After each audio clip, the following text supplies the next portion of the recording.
I've sold around 100 of these over the years, and the funny part is, I've never even seriously tried to sell products in this niche. It's Tic Tac Toe, probably one of the simplest games in the world, but also a surprisingly good little laser product. And this is actually the first game we've made in the entire series. And I have to admit, I enjoyed making this one way more than I expected. Apparently, after 26 days of making products, I finally needed something I could actually play with. But don't let the simplicity fool you. Stay with me because I'll show you exactly how to make it, how I'd sell it today, who I'd sell it to, and why a product this simple has already sold around 100 times for me without me ever really focusing on this market. And of course, the complete file is totally free in the description. I give you the file, you give me one like. Honestly, that might be the cheapest deal you'll get all day. Let's make it. For this project, we're using 3mm white MDF. And this is actually the first time in the series that we've used this type of MDF, so it's a nice change from the regular brown sheets you've seen in most of the previous projects. We place it in the laser and start cutting all the parts for the game one by one. As always, I'm paying attention to the edges because I want the finished product to look clean and professional. At this point, I probably don't even need to talk about clean laser cuts anymore. You already know I'm slightly obsessed with them. If you're still fighting soot, scorch marks, or dirty edges, the laser clean cut system is linked in the description. Once the main parts are finished,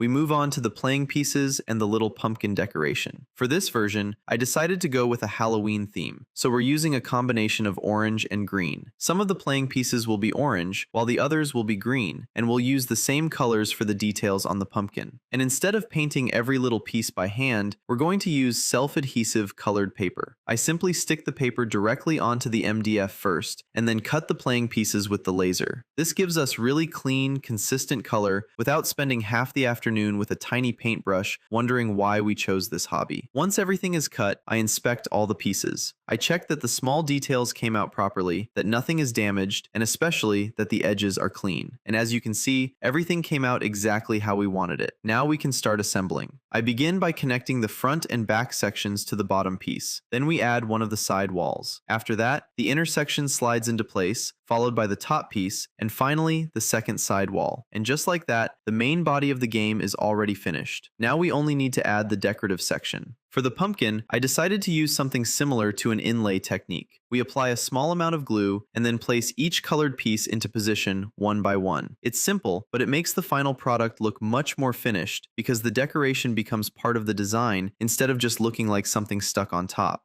And this is another useful technique to remember because you can use the same idea on signs, boxes, ornaments, wall art, personalized gifts, and plenty of other laser products. So today you didn't just make tic-tac-toe. You picked up another little technique you can reuse later. And here is the finished product. Everything matches, the colors work together, and because we built the whole design around Halloween, it feels like much more than just another tic-tac-toe board. And that's actually the sales lesson with this product. I wouldn't just sell tic-tac-toe. That's too generic.